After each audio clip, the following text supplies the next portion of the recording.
Pikmin 4 was released on July 21st, 2023, and Nintendo fans around the world could not contain their excitement. All over Twitter and YouTube, I kept seeing more and more people talking about Pikmin and how good the new game was. And it was starting to piss me off. You see, the Pikmin series is one of the only Nintendo IPs that I have never played. Seeing all the hype surrounding the new release, I wanted to find out what all the hype was about. But instead of looking for a video telling me how I should feel about the series, I decided to formulate my own opinions by playing through all 4 Pikmin games. And so, I embarked on a journey to play every single mainline Pikmin game in order with no spoilers and no bias. I wanted to find out what Pikmin is like on a base level for someone brand new to the series. So without further ado, I give you my complete analysis of Pikmin. Let's begin with what I already knew about Pikmin going in. The core gameplay involves these cute little plant beings who are your troops, controlled by this tiny little spaceman named Olimar.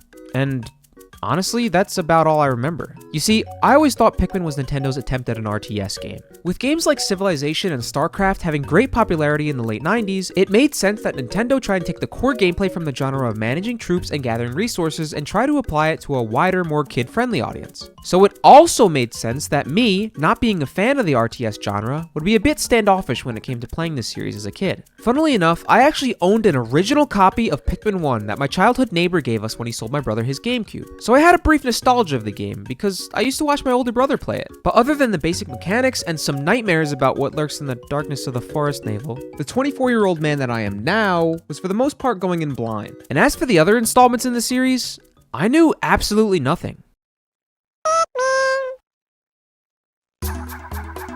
The original Pikmin 1, this launch title for the GameCube, starts off in space where the SS Dolphin spaceship is hit with a meteor and sent spiraling down to a planet. We're introduced to our main character Olimar, who wakes up stranded on this mysterious planet that presumably is Earth. Except Olimar is not a human being. He's actually from the planet Huckatate, and Olimar is about the size of an ant. Also, the creatures we find on this planet aren't exactly the familiar Earth-like creatures that we know. They're all made-up versions of Earth creatures, stylized to be colorful, cartoony, and cute, which really contrasts from the realistic Earth-like foliage and areas of the game. It's really an attractive art direction and ambiance that, paired with the soundtrack, I've grown very fond of. Pikmin 1 is introduced as a survival game.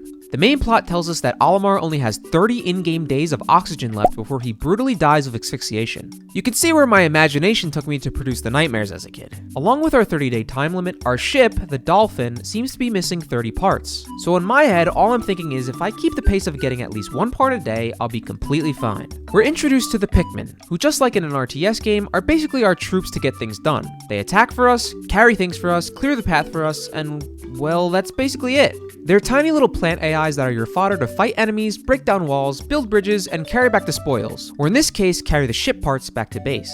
They're programmed to be loyal to you and literally die for the cause of helping the player. But why are they so loyal? Maybe it's because alone, they're prey on this planet, being eaten and oppressed. But with the leadership of Olimar, they find strength in numbers and expand their population rapidly. Olimar gives them structure to survive and purpose to live. Or it's just a video game and they're just programmed that way. But somehow, some way, Pikmin 1 makes you feel connected to these little guys. The treacherous situation of being shipwrecked on a foreign planet and having these little fuckers be your only chance of survival forms an immediate bond between the player and the tiny plant AI. Not to mention, they design these creatures to be very charming and cute little guys. But because of this dire situation that Olimar describes in his captain's logs, it really emphasizes that you are indebted to the Pikmin in order to survive. And so, immediately, I became attached. I treated every little encounter in Pikmin 1 with such care and nervousness while trying my best to keep all my Pikmin alive and never leave any behind. I can't believe how much I actually cared about these little Pikmin's lives, even through to the end of the game. There was no worse feeling than sending Pikmin back to the ship carrying something without supervision and then hearing screams of Pikmin dying off screen. And that's why I began to develop a clear strategy to my gameplay. Through poking and prodding away at enemies and learning the layouts of each area, I started to learn and adapt my gameplay. I would begin by prioritizing clearing out all the enemies. You see, enemies don't respawn until 3 days after they've been killed. So if I kill as many enemies as possible on day 1, then the level will be empty for me to get all the ship parts back to base for the next 2 days. This strategy worked great, and I began to 100% each area one at a time. When I would run out of things to do in the early areas, I would venture into the next area to get the other types of Pikmin so I could finish off that first area before moving on. I was still playing extremely careful, but with a clear strategy, it filled me with the courage I needed to get things done efficiently. The first area, named the Impact Site, is kinda like your tutorial area. There are no enemies here, and you're basically introduced to the mechanics of the game while the game gives you plenty of pellet posies to increase your Pikmin numbers. There's no time limit or anything to stress you out, so you're free to explore the area and learn the controls. If you're perceptive enough, you'll find this stone wall with a watery area behind it that holds a ship part. However, right now, there's no way to break this wall, but it does make the player think, hey, maybe later on I'll get an ability to break this wall and have to come back here, which becomes a thing that you will have to do. You can't 100% every area in order in this game, largely in part due to the fact that the yellow Pikmin are found in Area 2 and the blue Pikmin are found in Area 3. So backtracking to a previous area with your new abilities that the Pikmin provide is a must. This stone wall, in my opinion, is a brilliant way of subtly teaching the player this and driving curiosity. It makes the player ask, how the hell do I break this wall? And when they find out, it's all the more satisfying when they return and can finally complete the area. As for Pikmin 1's tutorial, there's a very short wall of text to get you started. From then on, you basically have a threatless sandbox to experiment and get used to the game's controls and mechanics of the Pikmin. I didn't mind this tutorial. It's short and straight to the point, and then the game just kinda lets you figure the rest out. In my opinion, this is the best sort of style, where there's not much hand-holding and the player has to learn how the world works on their own. Occasionally, when you find something new, Olimar will chime in to tell you about it, but it's posed as a sort of journal entry or captain's log and isn't too intrusive for a game that almost never talks to you. It's a sort of breath of fresh air that greatly contrasts from the feeling of being stranded. There are even captain's log entries that Olimar gives the player every night after a long, stressful day that dives into the personality of our main character. Olimar talks about how he misses his family or how intrigued he is about the Pikmin's behavior. It's a much needed touch of comfort to break up the emotions that this game inflicts upon you. And it also helps you relate and attach yourself to this otherwise emotionless main character. So after the Pikmin help Olimar get the engine back to the ship, the first day ends and Olimar takes off to orbit the planet, sensing it's too dangerous to explore at night. Here we're opened up to our map and the next area, the Forest of Hope. Eventually, through gathering more and more ship parts, we'll unlock the Forest Navel, the Distant Spring, and the final trial. The Forest of Hope is basically the tutorial area part 2. It's littered with ship parts, but also enemies like the classic spotted Bulborb. Most enemies in Pikmin 1, while capable of taking out a ton of Pikmin, are easily killable without a single casualty. But these old school GameCube Pikmin titles didn't hold back. If you made a mistake against enemies in this game, they made you pay for it. So many Pikmin can be snagged and eaten or crushed in just one attack from enemies. It's brutal. But with that being said, I feel as though every enemy in Pikmin 1 is very well designed. Pretty much every enemy is counterable and easy to manage if you know their weakness. While the spotted Bulborb can eat a lot of Pikmin in one bite, if you rush it from behind with 100 red Pikmin while it's sleeping, you can kill it before it can even get an attack off. A dangerous enemy, but has a weakness. The Forest of Hope overall isn't too bad, with its hardest challenge being its bosses. The cannon beetle shoots boulders out of its mouth, flattening any Pikmin in its path. But if you throw a Pikmin in its, blowhole, I guess, it never shoots the rocks, and it opens up its back, allowing you to attack its butt. The burrowing Snaggert's head gets stuck sometimes when coming out of the ground, allowing you to swarm its head, making it retreat faster without eating a lot of your Pikmin. Dangerous enemies, but with the right strategy, you can avoid any unnecessary casualties. The Forest of Hope is also where I unlocked the yellow Pikmin, who could be thrown higher and carry bombs to break stone walls. There we go! Now we have the answer for how to break down that wall on the impact site. Next up is the Forest Navel. Even though I was intimidated by this area from the PTSD I had from the darkness growing up, I dealt with it pretty well. The area itself is a little confusing. You spawn atop this mound with many different shortcuts that you will have to open up with your Pikmin to make carrying stuff back to the ship a lot quicker. Red Pikmin are important here, due to all the fire geysers and the new enemy, the fiery Blowhog. Once you learn that red Pikmin are immune to fire, these enemies become very simple to deal with. But there's also another new enemy that, in my opinion, is one of the most threatening enemies in the game, the Wollywog. These frogs will leap high into the air and shake off all the Pikmin attacking it before smashing back down to the ground, crushing all the Pikmin it lands on. They can be kinda tricky, because sometimes when you try and whistle the stray Pikmin back to Olimar, they walk directly under the frog's belly and get slammed to their death. If we want to talk about another thing in this game that's difficult to manage, then let's talk about the bomb rocks. I think everyone who's played this game has at least one bad experience of a bomb rock accidentally going off and almost completely wiping out all your Pikmin. Even me, playing so incredibly carefully, got gimmicked by bomb rocks in the Forest Navel. Bomb rocks, as we know, can only be carried by yellow Pikmin in Pikmin 1. And the Forest Navel only has one source of bomb rocks. It's located down here behind a body of water that yellow Pikmin cannot go through. There's also multiple stone walls in the Forest Navel, and one day's supply of bomb rocks will not be enough to fully break down all the walls in the area. So to start off my days, I would go collect bomb rocks first, and once all the walls were dealt with, then I could move on. The process of getting these bomb rocks is a little annoying though. You need to throw your yellow Pikmin down this ledge and build this stick ladder that only the Pikmin can climb, so that later they can climb back up the ladder with the bombs. Once Olimar and the Pikmin are down there, the yellows can grab all the bombs available, and then you can guide them up the stick ladder back to safety. The Pikmin will be in a state of non-aggro, and Olimar can now safely walk around through the water and meet them at the top of the ledge. Now here's where things go wrong. What the game does not tell you is that whistling the Pikmin to follow you after they've climbed the stick ladder will make them drop and ignite their bombs. I did not know this, and all my Pikmin exploded. one reload of the save later, and what you actually need to do is walk into the Pikmin without whistling to aggro them to follow you. I don't know why they designed it this way, but man did it really catch me off guard when all my yellow Pikmin were eviscerated. Other than that control gimmick wiping out all my Pikmin, I actually didn't mind how fast you could lose your numbers in fights. I loved how strong the enemies could be in this game, and how quickly they could kill your Pikmin. It made the stakes higher. Even though for the most part I had an easy time dealing with the enemies in this game, sometimes in a moment of chaos, things could go horribly wrong at any minute. I felt satisfaction when I had good foresight to prevent chaos, and used my skill at controlling these AI to make it an easy playthrough. The bosses in the Forest Navel are kinda cool. There's the Puffstool, which is the only enemy in the game that can zombify your Pikmin and have them turn and attack Olimar. However, you can just whistle the Pikmin out of danger before the enemy releases its spores to prevent this from happening very easily. Next is Beady Longlegs, a spider-type enemy that I luckily fought with my small team of yellows from the Bomb Rock expeditions. That turned out to be the optimal strategy. If you have a large crowd of Pikmin, it's very easy for the spider's big feet to crush them due to the big group of Pikmin always being situated behind Olimar. And for this battle, Olimar is going to want to be standing right under the spider, and with a small group of yellows, you avoid being stomped on. Also, with their high flying ability, they can latch on and attack the spider from below, making quick work of this boss. Up next is the Distant Spring, and I was here plenty early. At this rate, I was going to have all the ship parts well before day 30, but this area filled with a lot of water and more frogs was still intimidating. As I explored this area, I came across this giant egg, but I left it alone and nothing really happened. Weird, I wonder what that was about. But again, with my strategy of dealing with as many enemies as possible early on, I was able to clear out this area and complete all the puzzles to get all the parts. Alright guys, I was just trolling. I know the big egg is the Smoky Prog, but at the time, I had no idea the hardest enemy in the game was in there, but honestly I'm kinda glad I avoided that disaster. That would have been a stressful fight.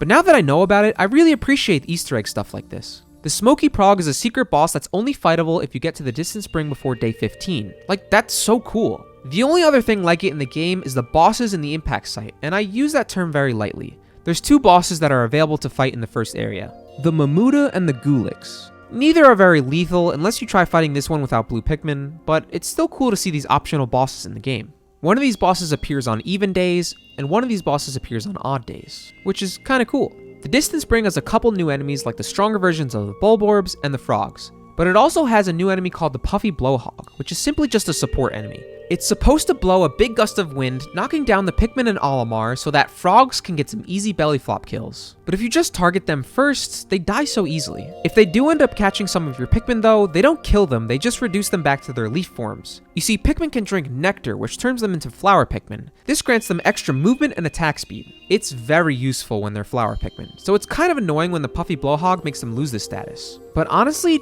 not really for Pikmin 1 and 2. There isn't a limit to how many Pikmin can drink the same dollop of nectar at the same time in these games. So if you can use the C-stick to maneuver your Pikmin to start drinking the nectar all at the same time, it doesn't matter if it's just one drop of nectar, all 100 Pikmin can become flowers by drinking the same drop. This was changed, understandably so, in the later games, but for Pikmin 1, it just made Puffy Blowhogs kinda harmless. There's a couple of tricky puzzles to get some of the parts in this area, and there's also another armored cannon beetle. But other than that, the intimidation kinda wore off quickly. So I moved on to the last area called the Final Trial. It was here when I started wondering why I was so put off by this game as a kid. As an adult, I was finding that it was not anywhere near as hard as I made it out to be. It was actually pretty easy. I mean, it was only day 19 and I was on to the last area. I think regardless of the difficulty of this game being very easy, this game is able to make the player feel something. The emotions I felt when encountering every new creature to fight and every new area with its atmospheric music ranged from curiosity and wonder to pure panic and anxiety. I mean, the soundtrack is so hypnotic. It invokes your curiosity and wonder about this world, and it adds so much to the emotions you feel in this game. You can go from admiring the scenes of nature in one moment, and then in the next be completely panicked, trying to do on-the-fly damage control. I was constantly dealing with the fear of the unknown, but encapsulated into a video game. Every new interaction with a new area, a new enemy, a new puzzle to solve was met with so much care because of how attached I was to the Pikmin's lives. I wanted desperately to leave no man behind and make no stupid mistakes that would cost me the lives of my Pikmin. And this, combined with the fact that I had no idea what danger was lying ahead of me, made for a very unique psychological endeavor. Playing this game with no prior knowledge of the series creates the most raw and rewarding experience, due to the contrast in the emotions that this game makes you feel. The gameplay exhibits this overwhelming feeling of anxiety that comes with having a time limit to complete tasks that involves unknown threats to you and your Pikmin's lives. This paired with finicky controls and the stubborn AI of the Pikmin makes for some janky gameplay that honestly adds to the overall anxiety of the game. And then to contrast this, there's a fantastic feeling of relief when you finish up for the day and can catch a breather without being on a timer. Then the game gives you the captain's logs from Olimar that give the player a much needed touch of comfort, reminding them that Olimar is just as scared and stressed out during these days as the player is, making him a relatable character. These drastic differences in emotion between anxiety and comfort created a very memorable game for me that I can't help but respect and admire. The 5-year-old that watched his older brother play this game was right to be intimidated by it. Nintendo masterfully crafted this to be a stressful experience for the player. I was hooked by the tension of the life or death situation that Olimar is in. But Pikmin 1 really shines with its immensely charming enemies and characters, a curiosity-inducing soundtrack, and just the right amount of hand-holding where a lot of what you learn about the world is learned through your own mistakes and experiences.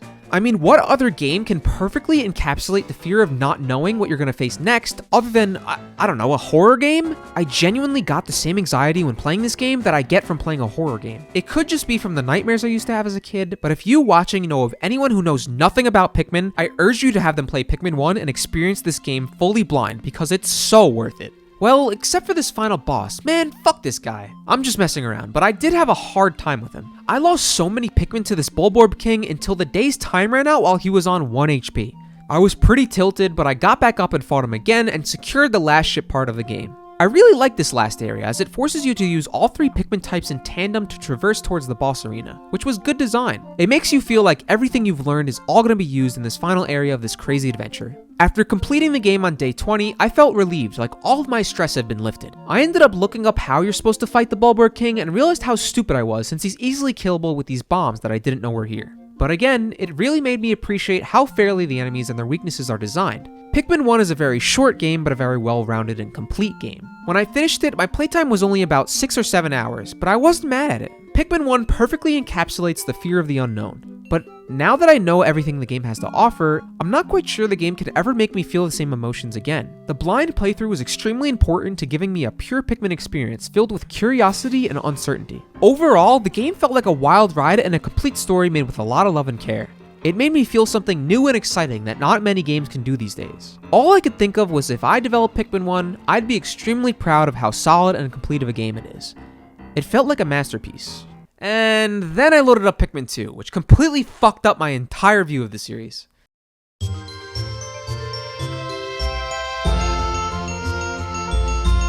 Pikmin 2 is very different from Pikmin 1. Not in terms of graphics or controls, but more so in terms of plot, structure, and how the game makes you feel. Pikmin 2 picks up right where Pikmin 1 left off, with Olimar returning home to the planet Hocotate. Right after landing, his boss at Hocotate Freight basically tells him that the company is in debt and that he owes some very bad people $10,000. He tells Olimar he sold his ship, the Dolphin, and Olimar nearly faints, dropping a souvenir that he brought back from Earth. Even though it's just an old bottle cap, it's deemed as treasure by the other ship in the yard. The ship values the bottle cap at $100, or in this case, Pocos. So Olimar's boss, sensing that the solution to paying off the debt lies with more treasure back on Earth, sends Olimar straight back into space. This time though, he's not alone. His coworker Louie goes with him to Earth in order to collect more treasure and pay off the debt. Talk about a toxic work environment. I mean, we just spent the whole damn game rebuilding that ship and it gets sold immediately? Not to mention, the whole emotional and stressful situation of being stranded on a foreign planet is just brushed aside, only for Olimar to be sent straight back to this nightmare realm without even having a chance to see his family. The game's structure is again centered around a world map with 4 areas that represent the 4 seasons. The first is the Valley of Repose, a snowy area where now 2 space captains seemingly crash land again. This time the ship stays intact, but our spacemen get separated. This introduces us to the new mechanic of switching between 2 playable characters. Honestly, this is extremely useful, as you can split your party of Pikmin to have Olimar complete one task, while Louie goes off on his own completing another task. However, it becomes way less necessary when the element of a time limit is no longer a mechanic. There's still a time limit for each day you're on the planet, but you can spend as many days as you want fucking around with no reason to be efficient other than avoiding wasting your own damn time. Also, Pikmin 2's core gameplay loop is no longer about clearing out an above ground area before it hits nighttime, although that's still a small part of it. Pikmin 2 introduces caves, which are essentially linear dungeons with treasure and dangers that extend floor by floor deeper into the planet's surface. And guess what? Time literally freezes when you're exploring a cave. If you enter a cave at noon, even if it's 14 floors deep, When you exit the cave, it's still gonna be noon. And with my strategy of clearing out the entire above ground area first, I was able to spend many real life hours on a single in-game day just by clearing out multiple caves in a row. Nintendo basically took the survival aspect of the first game's time limit and threw it out the window. Pikmin 2 now made the series a dungeon crawler collectathon with a total of 201 treasures to collect in order to 100% the game. Okay, look, I know I'm yelling like it's a bad thing, but it's really not. However, at first, I thought it was awful. I remember ending my first session feeling like Pikmin 2 was just a crappy modded version of Pikmin 1. It felt lazy. The second area based on the spring season was called the Awakening Wood, and I quickly realized that this was just a reskinned version of the Forest of Hope with a few changes. I was outraged. They didn't even design new areas? Again, it just felt like a reskin of Pikmin 1. It had new features and enemies, sure, but all the actual content was shoved underground in the caves. Everything I loved and appreciated about the first game was just scrapped and repackaged into a dungeon crawler collectathon game with no stakes. It was very upsetting to me. So Pikmin 2 just took everything from Pikmin 1 in terms of level design and shit and just said, like, fuck it, dungeons? Is that really what they did?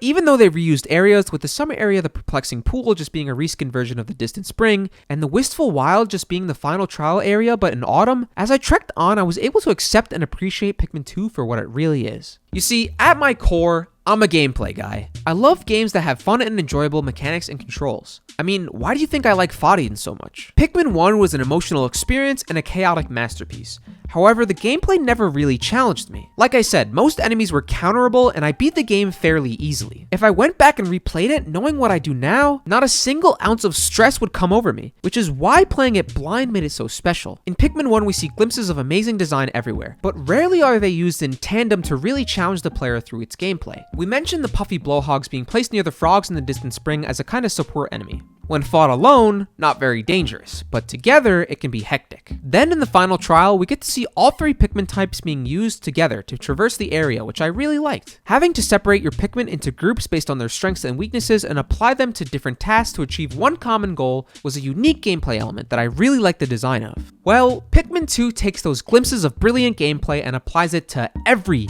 single cave. New mechanics, new environmental hazards, new enemies, new Pikmin types, and the new challenge of keeping enough Pikmin alive through the long brutality of the caves makes Pikmin 2 not a question of efficiency and speed, but a question of how good you are at managing chaos and keeping your Pikmin alive. There's 10 times the amount of threats in this game, and the complexity of how they make you approach them combined with the same janky controls from the first game makes Pikmin 2 a game about raw gameplay. And even though I dislike collectathon games, this didn't feel like one. Oh no, as I kept playing, this game felt like a constant test of my patience, my carefulness, and my skills as a gamer. I felt like around every corner there was another test of wits and reaction times in order to keep all my Pikmin alive in 100% every cave. Not to mention, enemies in this game are a lot harder to kill than in Pikmin 1. In Pikmin 1, sneaking up behind a Bulborb with 100 reds instantly kills the enemy before it can wake up. With the same strategy in Pikmin 2, the Bulborbs get at least one swipe at your Pikmin before they die. It might only lose you 2 or 3 Pikmin before the enemy is killed, but with the sheer amount of enemies that you're going to be fighting in a row in the caves of this game, those deaths can add up fast. I had to adapt my playstyle to this difficulty increase in order to keep my Pikmin alive. They went crazy with the difficulty in this game, and while it still felt like modded Pikmin 1, I quickly lost the feeling of being wronged by this game because, well, I started to like it. I didn't feel the same anxiety of the first game. Now what was stressing me out was knowing that after every difficult floor I cleared in a cave, there was always going to be something more difficult in the future. There are a total of 14 caves in Pikmin 2 across the 4 overworld areas on the map, with each cave more difficult than the last. Also, almost every sub-level in every cave in Pikmin 2 has a randomly generated layout, meaning sometimes you just get absolutely fucked by the combination of enemies and obstacles you can get. It's not totally random, as each dungeon floor has some sort of themed layout with a select set of enemies and obstacles, but the floors are slightly changed to make every playthrough fresh and exciting. Towards the end though, I just felt like it kind of dragged on a bit. I mean, the game is really long compared to the first one. But to be fair, a longer game is a Pikmin fan's dream if you had to wait the 3 years between Pikmin 1 and 2's release. Lastly, one more thing that was lost between Pikmin 1 and 2 was my emotional attachment to the characters and the Pikmin. Olimar is still kind of relatable. I mean, in the sense that he's just doing this for his job and his shitty boss so that he can go back to his family. But we went from Olimar and the Pikmin relying on each other to survive, to now Olimar and Louis exploiting the Pikmin's loyalty for personal gain. The plot is kinda gross and imperialistic in this game. I know they're just little AI plant people, and it's just a video game, but we really did a full 180 here, going from caring and being intrigued about these little guys to exploiting them, resulting in tons of deaths in the process for money. I do not care about the lives of Pikmin in this game. I only care about keeping them alive because I need to in order to progress through the caves, as you cannot replenish your numbers without leaving and restarting the whole dungeon. So when your Pikmin numbers become too low to carry a treasure, you gotta restart back from floor 1. There are so many new threats and combinations of bullshit in this game where losing Pikmin is simply inevitable. Without the emotional attachment to the Pikmin and the sheer amount of times you're gonna lose Pikmin in this game, you just become desensitized and you don't even think about it. In the first game, I always felt like the loss of Pikmin life was my fault, and I felt guilty that I unintentionally invaded their world and caused the deaths. But in this game, when Pikmin die, I'm just annoyed at the shitty AI. Maybe it's the complexity of this game's threats and its tight areas in the cave that really points out the flaws in the way this game's controlled. I mean, it can be so frustrating when you have 100 Pikmin all of different colors and you only need one to attack the next obstacle.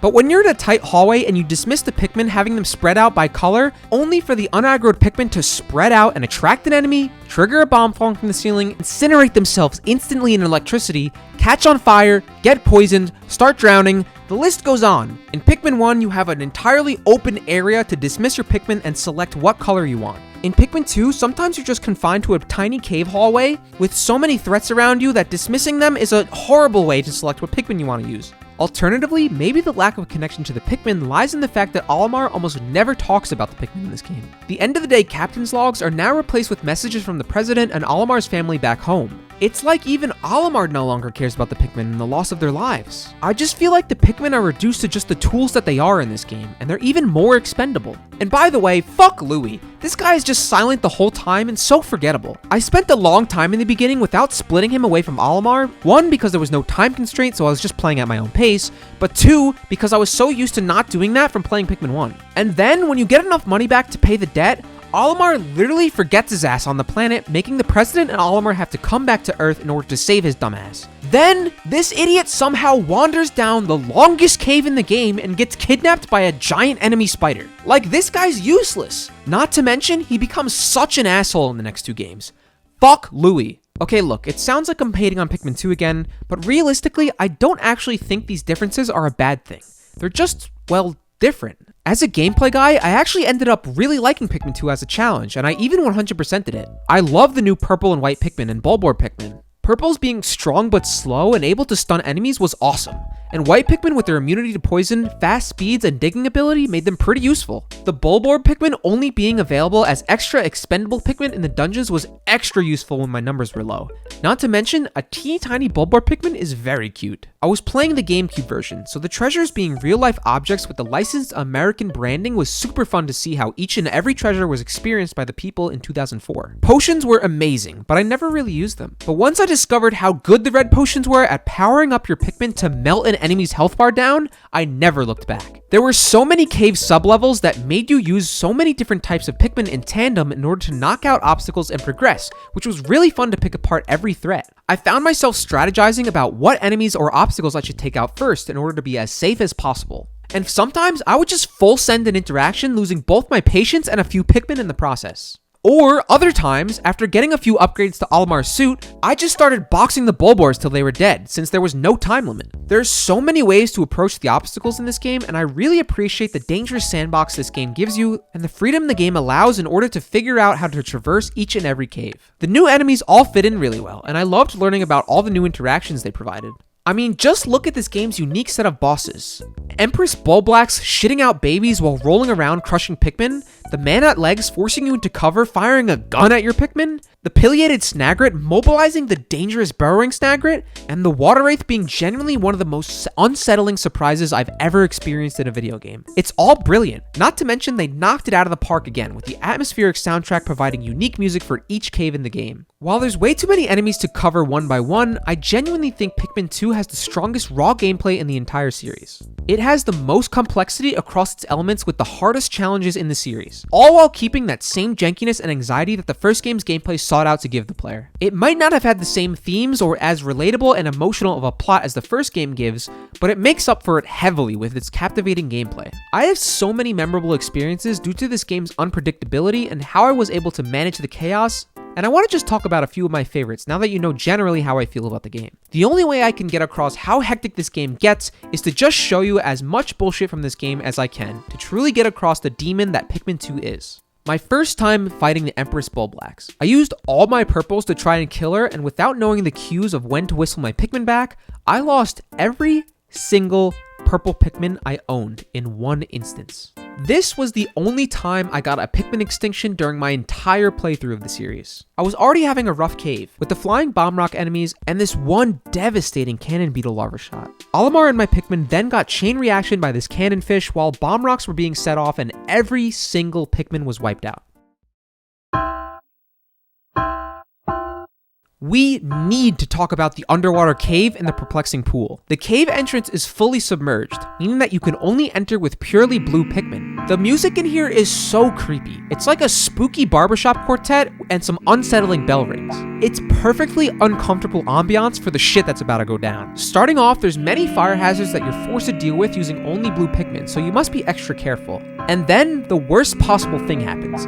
If you take too long on a floor, an enemy called the Water Wraith spawns in and drops from the ceiling to terrify you. It's an unkillable enemy that rolls around very fast and crushes your Pikmin to death. It's purely an anxiety machine. Maneuvering the cave floors to finish collecting all the treasure while this guy chases you is awful. You can see here my Pikmin are carrying back treasure while I try to kite the Water Wraith around, only for them to get insta-killed by electricity. I was losing my mind. After a floor filled with ceiling drop bomb rocks, thankfully we reach the 5th and final floor and the Water Wraith becomes the boss. The game doesn't tell you this guy's weakness is the purple Pikmin, but putting two and two together, I figured it out. I appreciate them not explicitly telling me though, and respecting my intelligence. After realizing you need purples to kill the Water Wraith, it made me appreciate the design of this cave, forcing you to enter this underwater dungeon with only blues. That way you can't enter the cave with purple Pikmin and neutralize the threat of the enemy, thus creating this incredibly memorable and anxiety-inducing dungeon. Here's where I realized I needed 100 purples to collect the weight.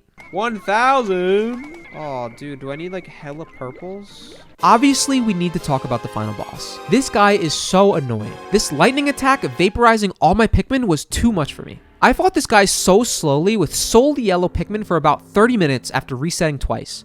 And the only reason I was able to carry all the treasure out was because of this one purple survivor who saved the day. Shout out to this legend. This fight just felt annoyingly punishing to me, and it felt like it took forever to knock off all 4 weapons. I know I was only fighting with about 20 yellow Pikmin, but it more so felt like a test of patience and repetition rather than a skill-based fight. Like most enemies in this game, you can take all the time in the world to carefully kill them, and that's precisely what happened for this final boss. Similar to me punching the shit out of Bulbarbs, I found an optimal slow and steady strat and just used my patience to finally rescue Louie. And that's pretty much it for Pikmin 2. Definitely a serious grind and journey through what I think is the best gameplay in the series for the skill-based gamer looking for a challenge. I think it's for sure one of the more memorable experiences that the series has to offer, and even if it was drastically different from Pikmin 1, I still loved it all the same. Speaking of memorable experiences, let's talk about an experience that wasn't very memorable. Pikmin 3 was released in 2013 for the Wii U, and I, like many other people, never bought this hunk of junk, so I was going to be playing Pikmin 3 Deluxe for the Nintendo Switch. The Wii U era for Nintendo is undoubtedly the weakest era for the company, and Pikmin 3 follows suit as the weakest title in the Pikmin series. This game drastically revamped the series' controls, making Pikmin stick incredibly close and organized behind your character and making throwing Pikmin at something so much easier with the introduction of the lock-on mechanic. Your C-stick control over your horde of Pikmin is now gone, with the right stick now controlling the camera to freely look around. The swarming mechanic from the old game C-stick was now replaced with the charge mechanic. All you gotta do is push a single button to send a specific type of Pikmin charging towards whatever you point them at. It really bugged me at first because I had gotten used to the controls of the first 2 games, but I learned to really like the charge mechanic and get used to the camera. But these new Pikmin AI were so easy to control, and enemies in this game were incredibly bitch-made. It was like playing Pikmin on baby mode after Pikmin 2's endeavors, but it looked so damn good. The graphics in this game are amazing. The levels are so pretty, it really takes the classic art direction I really loved from the first games and takes it to the next level. If there's one thing I can say that this game does right, it's that it's visually stunning. Our main characters in this game are not Olimar and Louie. In fact, we have a separate story entirely with characters from a completely different home planet. Alf, Brittany, and Captain Charlie are 3 explorers from the planet Kopai, who are in a bit of a food crisis. Their mission was to explore Earth and find food for their dying planet. And just like the previous games, they crash land on Earth and become separated. Similar to Pikmin 1, this game has a time constraint. However, the time constraint is in relation to the amount of fruit juice the crew has left to ration. This game's main collectible is fruit, and there is a lot of it in this game. So much so that if you are collecting all the fruit for 100%, the time constraint doesn't even matter at all because you collect like double the amount of juice than days needed to complete the game. It's such a non-issue. Even if you're just casually collecting fruit as you see it, there's absolutely no reason you should ever run out of juice. It's absurdly easy. I think Nintendo's goal with Pikmin 3 was to try and introduce the series to a younger audience by simplifying it and making it visually beautiful, very easy, and basically as approachable as possible. This was probably a good step in the right direction after they tried to push the limit of the gameplay with Pikmin 2, making an incredible punishing dungeon crawler, but Pikmin 3 is no longer about the gameplay or even the emotions of surviving on a stranded planet. It's now taken the series in a kid-friendly story game direction that is so dogshit easy it hurts. I mean, they literally leave an absurd amount of tooltips and tutorial logs scattered amongst the levels, and it simply just feels unnecessary. I don't hate the game though. I mean, it's still a lovely Pikmin game. It was honestly a breath of fresh air to have a relaxing experience to play through after the nightmares that Pikmin 2 gave me. But at the end of the day, Pikmin 3 is the least memorable title in the series. The game is separated into 5 areas, of which I need to look up the names of. 1 second. Alf starts in the tropical wilds with the ship, while Charlie is eaten by a monster in the distant tundra. Brittany is discovered by Alf in the Garden Hope, and together the two of them go to the distant tundra to save Charlie from the monster. But not before encountering the new rock-type Pikmin. You definitely didn't need a super strong overpowered Pikmin to traverse this super easy game, but Nintendo said fuck it, why not have it? The rock Pikmin are an awesome addition to the Pikmin series. Instead of landing on enemies and slowly attacking over time, the rock Pikmin do repeated blunt damage with everyone you throw. Then, after they're thrown and bounced off the enemies, they'll just pick themselves back up and dive bomb into the enemy again to attack. They can also break glass walls to clear the path, and are immune to crushing attacks. Crushing attacks in the previous 2 titles can be some of the most lethal things an enemy can do, resulting in lots of Pikmin dying. So having a high damage Pikmin immune to said attacks is pretty busted. Later on in Area 4, we'll get the pink winged Pikmin, who can fly above water and do other flying things. They're pretty good at fighting some specific enemies, but their attacks are very weak, and other than being able to fly items above the dangers that lie in the bodies of water in the game, they aren't really that useful. Adding 2 new Pikmin types came at a cost, with purple, white, and Bulbor Pikmin not being included in this game. It honestly makes sense though, as all 3 species are found underground and there's no more cave spelunking going on in Pikmin 3. The monster that ate Charlie happens to be the game's first boss, the Behemoth Phosbat. Its weakness is light, so with our yellow Pikmin's new ability of being able to conduct an electrical current, we neutralize it and save Charlie. Staying on theme here, most of the bosses in Pikmin 3 are very easy and aren't very dangerous. It feels like most enemies in this game are either able to be killed without your Pikmin even being attacked, or their hitboxes are so nerfed, they can only kill a small few Pikmin at a time. Pikmin 2 really killed any connection I had to the Pikmin, so I had no care in the world if only 2 or 3 Pikmin died. Because of this, there was really no point in strategizing going into any of the fights because there were realistically 0 stakes. Oh no, I lost 5 Pikmin. Who cares? I lost almost 700 total across my playthrough of Pikmin 2. I really liked having the stakes of a single attack being able to wipe out your whole squad. Having treacherous battles with high stakes is a good thing that creates a memorable game and riveting and stressful gameplay. Pikmin 3 had none of that. The majority of the bosses in this game can just be summed up by their gimmicks. We already talked about the first boss who gets stunned by the light, then there's the next boss which is just a bug covered in glass. Okay, maybe I should break the glass with the rock Pikmin and kill him. You've got this underground slug that makes the arena a sinkhole. Okay, maybe I throw a bomb rock into the sinkhole and kill it. This one doesn't even have a gimmick. You just dodge the attacks of the swarm of bees and then kill it like any other enemy. I don't know, I guess there's some cool ideas here, like having a sand arena that the boss can change the landscape of, but it just feels a little lazy when the bosses pose you no threat and their weaknesses are so obviously thrown in your face. I mean, sure, I guess we used the new Pikmin's mechanic here, but we could have gotten a little more creative than break armor, kill enemy. If you're gonna design a boss to be this basic, at least make it difficult, because otherwise, no one is gonna remember this guy. It's why a game like Dark Souls with so many bosses just being a guy with a sword can be so memorable. Each arena and different quirk of the guy with the sword is burned into your brain because of how overcoming a difficult experience is memorable. When a game is easy, you have to get infinitely more creative to make your bosses memorable. And for Pikmin, it becomes even less about the actual fighting, because we already know how that's gonna be. Throw Pikmin and whack them. It becomes more about how the player opens up the opportunity to attack and the dangers they face when trying to find that opening. And I'm sorry, but these 3 bosses just don't do it for me. It just seems again lazy with how unique the game of Pikmin can be. Maybe I'll give the slug fight a slight pass, I guess, for the sand arena, but the point still stands. This next boss, however, I have to give credit where it's due. The Quaggled Myreclops is a good boss, and it is the only boss in the game that creates a fully engaging battle. I loved the muddy arena that turns into water when the boss stomps around. My lack of care for the dangers in this game made it really annoying when Pikmin were constantly drowning during the fight. fight. You're forced to attack its feet while it stomps around, making its greatest attack hitbox also its weak spot. But Dan, why don't you use the rock-type Pikmin who are immune to being crushed? Because they will be submerged in water and start to drown with every step this thing takes. Luckily, the hitboxes on this guy were not that dangerous, but once you make him fall over by hitting the feet, you get free shots at the plant on top. But then, if you're caught not paying attention, a giant tongue pops out, grabbing Pikmin and eating them if you don't disengage your Pikmin with your whistle. And while the tongue is slow and telegraphed, this attack can nab quite a lot of Pikmin if you're not careful. This boss actually made me sit up and lean forward in my chair. It was the only time in the whole game I snapped out of my reclined position and went, oh shit, this guy's got hands. Overall, a very creative boss that I really enjoyed. So back to the story for a minute. The gang find out Olimar is on the planet and he has their cosmic drive key, which is their ticket to getting off this planet. But instead of finding Olimar, they find Louie, who at first they think is Olimar, but quickly realize he isn't when he runs off with all their juice rations. Remember when I said Louie was a shithead in the later games? I don't like Louie's character at all. Olimar has so much rationale and personality, and Louie is just this non-communicable character who is only characterized by his hunger. So much so that he just throws all rationale out the window and becomes basically a minor antagonist for Pikmin 3 and 4. But we're forced to go save him over and over again, just like we did in Pikmin 2, even after he fucks us over. And the only reason being because our protagonists have morals? If it were up to me, I would have left his sorry ass to die. But the crew end up saving Louie again and tie him up so he can't cause trouble while we look for the real Olimar. The areas in this game feel very basic, and while they add new level design and mechanics to the series,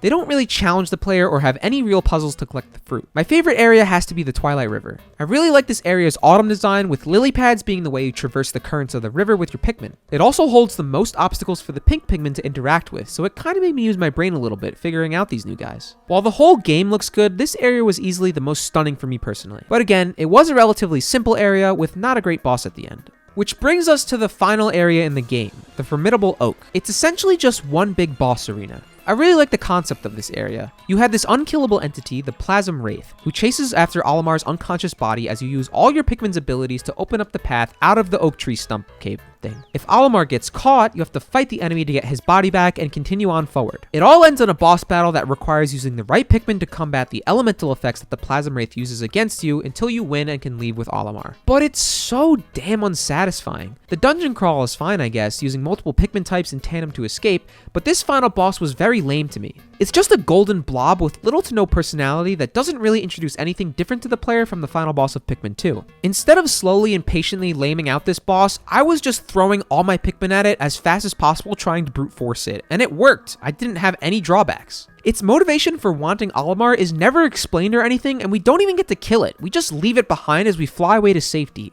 And the thing is still alive below like nothing happened. I just remember feeling so underwhelmed by the whole thing. The whole point of the entirety of the Pikmin series making me feel stress and relief over and over was just gone with this game. I felt nothing fighting almost every enemy other than the bosses, and collecting fruit in this game felt like I was just a kid on Easter picking up another egg. With the deluxe version, they give you an extra story game mode where it's basically a bunch of time trial treasure hunts with Olimar and Louie, with a ranking system for how well you did. But getting platinum each time was very straightforward if you were over the age of 12. It felt like Pikmin 3 had a lot of good ideas that were not very fleshed out, kind of similar to the first game.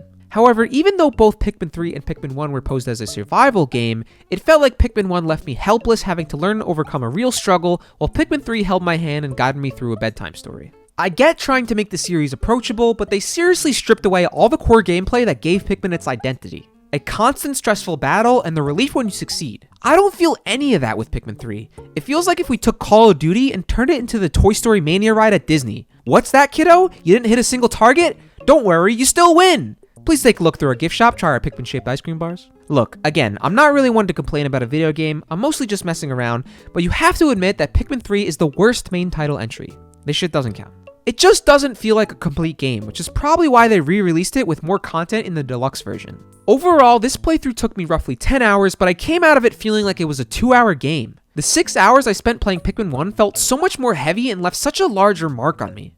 Pikmin 3 is clearly made to be approachable and for kids. I mean, it came out 9 years after Pikmin 2 and was clearly a reboot for the series. So it makes sense, but I can only imagine what people who played it when it came out felt. It would have been a huge letdown for me. Luckily, 10 years later, Pikmin 4 was released for the Nintendo Switch, and thank God, because this game breaks the perfect middle ground of all 3 previous titles. They still had approachable gameplay and gorgeous graphics like Pikmin 3, but tons more content that reintroduced caves back into the series and added more extra challenges.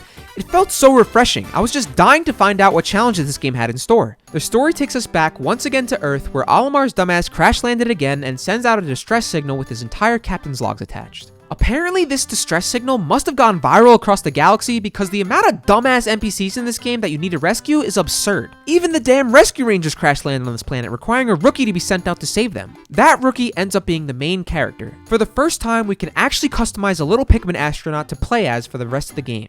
When you land on Earth, you're greeted by Ochi, who I thought was kind of like a Pikmin dog sort of thing, but he's actually not. It's unclear what Ochi's lore is, but he's not natively from Earth. As this rookie, you and Ochi find the crashed Rescue Corps ship and establish base camp. The crash-landed ship needs its crew back, who all got separated. Of course. The ship also needs an element called Sparklium. Seriously, what intern came up with that genius name? Sparklium is harvested from precious items, so basically we're going to be collecting more treasure again in this game, just like Pikmin 2. And so you set out on your adventure to locate treasure for fuel and save the Rescue Corps crew, and Olimar, and subsequently all other random NPCs that ended up crash landing on the planet, of which the total is around 50 people to rescue. 50 people? I think the Space DMV needs to rethink their criteria for giving people their spaceship licenses. A lot of these people end up back at base camp and offer you quests and upgrades to your character and Ochi, as well as letting you replay some challenges you'll encounter that we'll talk about later on. There's so many new mechanics and things to cover about Pikmin 4 because it's the biggest and most complex Pikmin game yet. I mean, they have every single previously discovered Pikmin in this game, minus Bulbor Pikmin, plus 2 new ones. I was starting to realize why people were freaking out about this game on Twitter. The best way I can break down Pikmin 4 is to basically say it's like Pikmin 2 and 3 had a child. There's not really a time limit besides the classic day timer, and the emphasis is back on clearing out caves in this game. But it's definitely a weaker version of Pikmin 2, mirroring the controls and graphics and difficulty levels of Pikmin 3. I mean, it's not nearly as dogshit easy as Pikmin 3, but it's nowhere near the chaos that Pikmin 2 put the player through. Pikmin 4, however, upgrades on the Pikmin 2 and 3 experience by providing much bigger, more creative, and more thought out above ground levels. There's plenty to explore, plenty of enemies to fight, and plenty of treasure to collect. The areas in this game are simply gorgeous and too memorable not to talk about. The game's map is largely themed around this house in the woods. We have the sun-speckled terrace that takes place in the garden outside the home. Then there's the blossoming Arcadia, which is a cherry blossom backyard landscape. My favorite area is the Serene Shores, which takes place on a tropical shore fit with a giant sandcastle to climb and a tide that lowers the water level at noon, opening up areas to explore without the need for your blue Pikmin. This area also has an amazing callback to Pikmin 2's underwater cavern. In a similar situation, the cave is only enterable using blue Pikmin as it is fully submerged in water. Upon entering the cave, I was greeted to the same bone-chilling, PTSD-inducing, horrific nightmare of a song. It was, of course, the Barbershop Quartet and the Unsettling Bells. The cave was literally almost the same layout and design as the Water Wraith Cavern in Pikmin 2. Being one of the most memorable moments of Pikmin 2, I was so hyped to see this callback from Nintendo. While equally creepy, this cave was less threatening than its Pikmin 2 counterpart, but still such a cool touch to add here in Pikmin 4. The next area we go to is the Hero's Hideaway, which is literally just the interior of the house with a living room and kitchen to explore, which is so fresh and new and unlike any other area we've ever seen before, other than maybe the toy caves of Pikmin 2. Speaking of the toy caves, they make a return here in the Hero's Hideaway, which I again really enjoyed the callbacks. We even get a giant breadbug sublevel, just like in Pikmin 2. The next area, the Giant's Hearth, is focused around a big brick grill in the center of the area, surrounded by other things a dad would have in the yard. Then the last area, the Primordial Thicket, is a swampy area filled with dangerous enemies and lots of fungi, resulting in poisonous enemies. Each area has a very unique look and layout that are also stunning and lovely. The soundtrack of Pikmin 4 brings back a lot of the themes, especially in the caves from Pikmin 2, which was really nostalgic to hear, even if I had only played Pikmin 2 like 2 weeks prior to starting Pikmin 4. But overall, another fantastic peaceful soundtrack for the background of the explorations ahead. The caves are easily the best part of Pikmin 4. The designs of the caves, while easier than Pikmin 2, offer plenty of enemies to challenge the player, as well as the same creative thinking gameplay that comes with managing different kinds of obstacles with the multiple different types of Pikmins and caves. However, Pikmin 4 restricts you to only being able to use 3 different kinds of Pikmin in your party at the same time, meaning most caves were themed or limited in terms of what kinds of obstacles are in your way. but sometimes through the use of candy pop buds, you could convert Pikmin underground to have more than 3 types of Pikmin in your party at a time. The game also straight up gives you a recommendation for what types of Pikmin to take out, both in the overworld and at the entrance to caves. So it straight up just eliminates any decision making you need to make about which Pikmin to bring with you. Also, the element of frustration that came with losing a lot of Pikmin in a cave, then needing to exit and restart from floor 1 is gone in Pikmin 4. When you exit and re-enter a cave in this game, you can just choose the floor you left off at and immediately start there, meaning the stress of trying to keep your Pikmin alive in the cave so you could progress without leaving is just gone. Although this game is much easier than Pikmin 2, these features make Pikmin 4 much easier than Pikmin 2, so losing a ton of Pikmin never really was a problem. Also, time no longer freezes when you're in caves like in Pikmin 2. However, it drastically slows down the time, so only a portion of the day goes past from when you entered it and exited the cave. They reused plenty of cave themes from Pikmin 2's aesthetics, and even some cave designs were brought back identically, like the Water Wraith cave, or with a few minor changes. It still felt like a fresh and new experience in each cave, and I think the nostalgia factor is great. I loved seeing those callbacks to Pikmin 2 and Pikmin 4. Other than the caves though, Pikmin 4 adds new underground expeditions called Dandori Challenges and Dandori Battles. Dandori roughly translates to planning in Japanese. The Dandori challenges are races against the clock in order to collect enough treasure and items before time is up. The Dandori battles involve fighting against an AI opponent to see who can collect more treasure before time is up, with opportunities to attack and sabotage your opponent. I really like these new challenges that are posed as efficiency tests because they add more variety to the gameplay of the Pikmin series. We've only ever seen something like this before in Pikmin 3's extra modes, but they fit right into the regular gameplay of Pikmin 4. But who is challenging and battling your character? For that, we'll have to get into the story. As you collect more treasure, your ship is able to scan for more areas to explore, so as you rescue more and more people, you discover that some of the castaways are strangely covered in leaves. The game calls these people leaflings, and they're revealed to be castaways that have been absorbed by the Pikmin's onion and made into plant people. Person doing this to the castaways is actually Leafling Olimar, who you spend the first act of the game tracking down. Once you rescue more and more leaflings, a new quest opens up about finding a cure to turning the leaflings back into humans. The cure is discovered through night expeditions. This is another brand new thing for the Pikmin series. Normally at night, your characters will blast off into space to stay safe from the nocturnal predators below. But during night expeditions, our character teams up with a new type of Pikmin called Glow Pikmin. These ghost-like neon glowing Pikmin have nests that you must protect from enraged enemies who will try and attack the nests. Using the Glow Pikmin, these night expeditions become sort of a tower defense game where you and Ochi are trying to kill all the enemies and defend the Glow Pikmin's nest from being destroyed. Once the night is over, the Glow Pikmin nest produces this green liquid called Glow Sap, which the rescue team's doctor uses to create the cure for the leaflings. While we're talking about new Pikmin, the other new type of Pikmin is called Ice Pikmin. Their bodies are entirely made of ice, and when thrown in water, they can freeze over the waterway, making them traversable for non-blue Pikmin. The Ice Pikmin can also freeze enemies solid when attacking, opening up the opportunity to kill enemies without being harmed. While all types of previously known Pikmin appear in this game apart from the Bulbor Pikmin, Ice Pikmin are basically this game's overpowered new guy. Being able to freeze an enemy solid and kill it takes almost all the danger out of a fight. So eventually, after 4 areas of exploration, we finally track down Leafling Olimar and his sidekick Moss, who seems to be a bigger dog creature similar to Ochi. After defeating Olimar in a Dandori battle, Moss runs off and we capture and cure Olimar. This is where Act 2 begins and more content is unlocked. The game weirdly gives you a credit sequence here, although we're only about 50% through the content. The credit sequence shows the rescue ship leaving the planet and heading back home with the now rescued Olimar, deeming it mission complete. However, the credits end with the introduction of Louie, who has now teamed up with Moss, teasing that there's more to come. Sure enough, we're led into an after-credits cutscene where we see Ochi feeling sick on the rescue ship, and his tail has turned into a leaf, meaning Ochi is now a leafling somehow, and the cure that works on humans is not working on him. Without the oxygen concentration that Earth has, Ochi will likely die if they continue their journey home, so the ship turns around and heads back to Earth determined to find a cure for Ochi. Olimar reveals the same thing happened to Moss when he tried to leave the planet earlier, causing him to return and crash back to Earth and become a leafling. Except Moss is native to Earth and is permanently a leafling, whereas Ochi is a rescue corpse dog who is not from Earth but still becomes a leafling. It's not clear as to why this happened to Ochi, considering that he and Moss are implied to be different species because, spoilers, the cure ends up only working on Ochi in the end. Meaning Moss is just like a Pikmin dog and Ochi is something entirely different. It's all a bit odd and unexplained. The crew upon landing get a transmission of an updated list of all remaining castaways, and there is a group of 3 castaways from Kopai that very much remind me of Pikmin 3's protagonists. However, one of the 3 Kopaites is a veterinarian, so the priority shifts to trying to find her so they can cure Ochi. Olimar, now back at base camp, becomes an NPC at home base with the SS Dolphin. Talking to him opens up the option for an extra side story of gameplay that mimics Pikmin 1. Your character is basically listening to Olimar tell his story of crash landing on the planet, and you're transported into playing through the story. You play as Olimar in the first 4 areas of Pikmin 4, trying to recover the 30 ship parts for the Dolphin in 15 in-game days. I absolutely love this callback to the first Pikmin's gameplay loop. Sadly though, this side story only slightly gave me the emotions that the first game emitted, but I feel like now that I forever know what the first game is all about, I can sadly never experience those raw emotions again.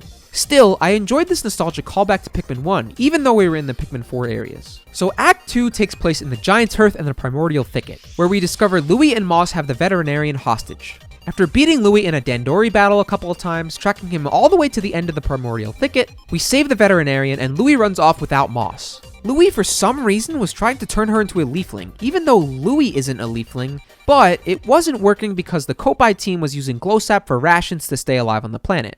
Is Louie just a piece of shit? Like, Olimar was turning people into leaflings because he was a leafling himself.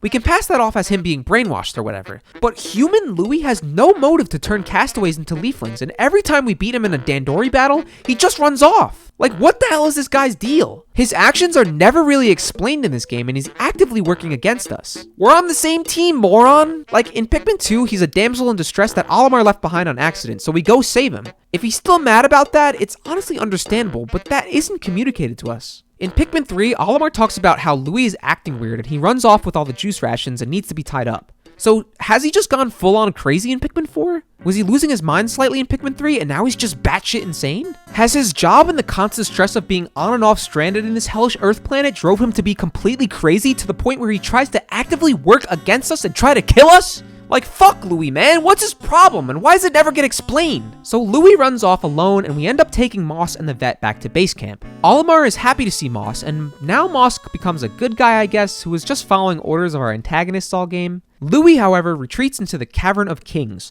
the longest and most enemy-dense cavern in the game, where he takes control of the game's final boss, a large, non-plant species dog called the Ancient Sirehound. The vet, now back at base camp, tells the crew that we're gonna need DNA from this dog in order to combine it with the glow sap and make a cure that works on Ochi. After fighting through the Cavern of Kings, the boss fight itself goes through multiple stages of health bars as the boss evolves every time you take a health bar down.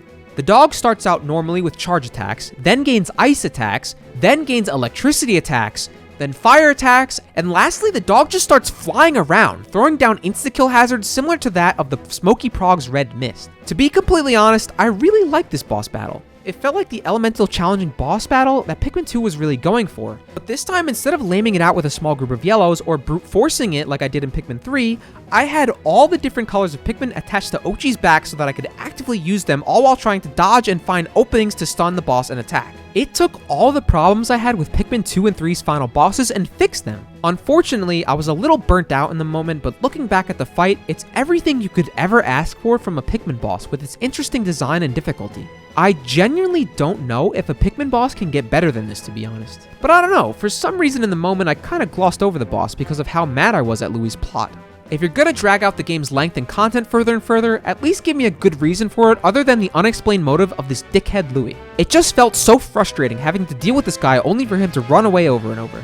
After beating the final boss, Louie faints and the dog runs off after dropping its collar. The collar contains the DNA needed to cure Ochi, and everyone can now leave the planet safely together. Well, except Moss. Moss, being a Pikmin-type dog, is left behind, but in the second credit sequence, we see Moss as a leader to the Pikmin, which is honestly pretty wholesome. At least Moss got a redemption arc after being a pain in the ass all game. Louie is just a fucking piece of shit. Overall, I think Pikmin 4 is fantastic, and I see what all the noise on Twitter was about. Pikmin 4 has the most content out of any game in the series. The variety in above-ground exploration and below-ground exploration and other new exciting challenges add so much to the series. It feels like after making 3 games, they've finally figured out what they want their series to be. Before Pikmin 4, each game was very one-track minded, focusing on their own strengths. Pikmin 1 presents you with a stressful and dire situation and puts you in a scenario where you admit an emotional response when playing it. Pikmin 2 has some of the hardest and most raw Pikmin gameplay, really pushing the limits of the player. Pikmin 3 tries to weave a story with interesting characters and broaden the series to as many people as possible. Pikmin 4, however, does all 3 and does them well. It genuinely feels like the developers took everything they learned from making the first 3 games and provided it here in Pikmin 4. Now, some people might not like that. They might prefer the game that highlights their favorite aspect of the Pikmin games. But no game before Pikmin 4 gives the player every single piece of the puzzle as to why the series is so special. I can definitely see an argument for why people would call this game the best out of the 4. I mean, it's got something for every type of player, even for the hardo gameplay nerds. If you might have thought Pikmin 4 was too easy, the game has extra difficult endgame content. Pikmin 4 includes a special dungeon called the Sage Trials, which contains extra difficult Dandori challenges that can test the player thoroughly. Your reward for completing all 10 is a purple and white onion, which means now you can have access to all types of Pikmin from the same onion. Pretty cool reward, but if you made it this far, you've probably completed the game already, so it's kinda useless. But it's still awesome that if you played through the entire game and thought it was dogshit easy like Pikmin 3, there's still a little something to test your skills and give you the satisfaction you're looking for. I feel like only now, after playing through every single game, I finally understand what I was missing by not playing the Pikmin series. And through all my critiques, I really like this series and I'm glad I played it. So now all that's left to do is to rank them. Let me know what the actual best Pikmin game is in the comments and subscribe for more content. Thanks for watching.